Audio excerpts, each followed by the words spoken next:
Mother read.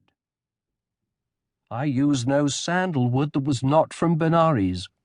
My turban, tunic, lower garments, and cloak were all of Benares cloth. A white sunshade was held over me day and night so that I would not be troubled by cold or heat, dust or grit or dew. His father ordered the palace guards to prevent him from encountering any hint of sickness, aging, or death. The king believed that if he could only shield his son from all life's unpleasantness, he would not be drawn to the spiritual life and would instead take the worldly path and become a powerful leader.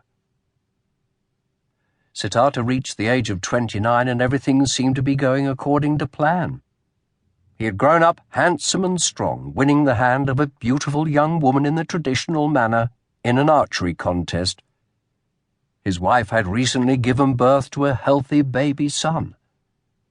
But, despite his father's best efforts, eventually and inevitably, Siddhartha came face to face with the realities of life.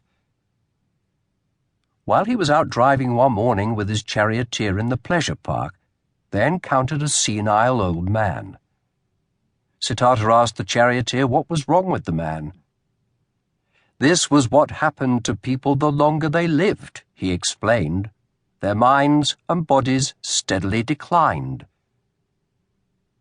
Shortly afterward, they came across a sick man and later a corpse. In the end, there was no escaping these things.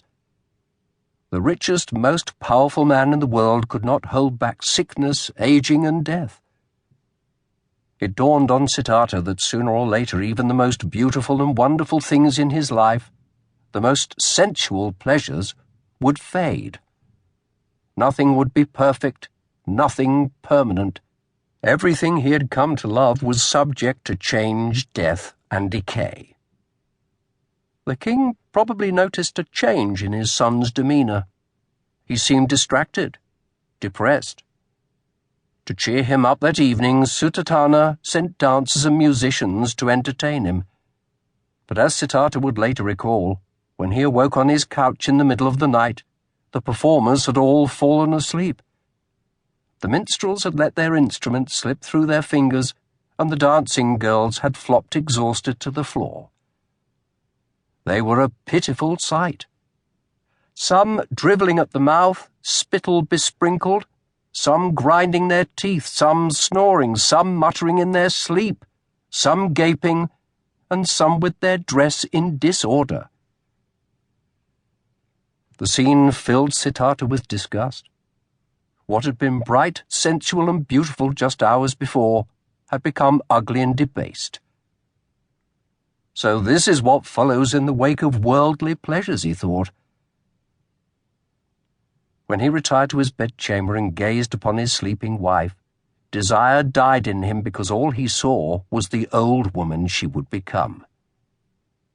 Looking down at his newborn son in his cradle and pondering the boy's future, all Siddhartha saw was a trap holding them both fast to this futile round of duty, trivial entertainments, pain, disappointment, and death.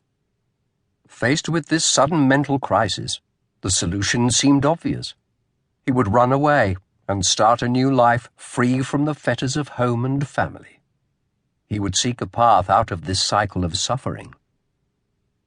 Earlier that day, after encountering the horrors of sickness, aging, and death for the first time while riding in his chariot through the town, another strange being had caught his eye. A man sitting cross-legged on a street corner, apparently untouched by the noise and chaos all about him, radiant and serene. His charioteer told him this was a wandering ascetic, a truth-seeker, who lived in the forests and relied on the generosity of others. For Siddhartha, he was like a heavenly messenger showing him the way. While still young, a black-haired young man endowed with the blessings of youth in the first stage of life, and while my parents, unwilling, were crying with tears streaming down their faces, I shaved off my hair and beard, put on the ochre robe, and went forth from the home life into homelessness. So began his search for the incomparable, peaceful state of spiritual enlightenment.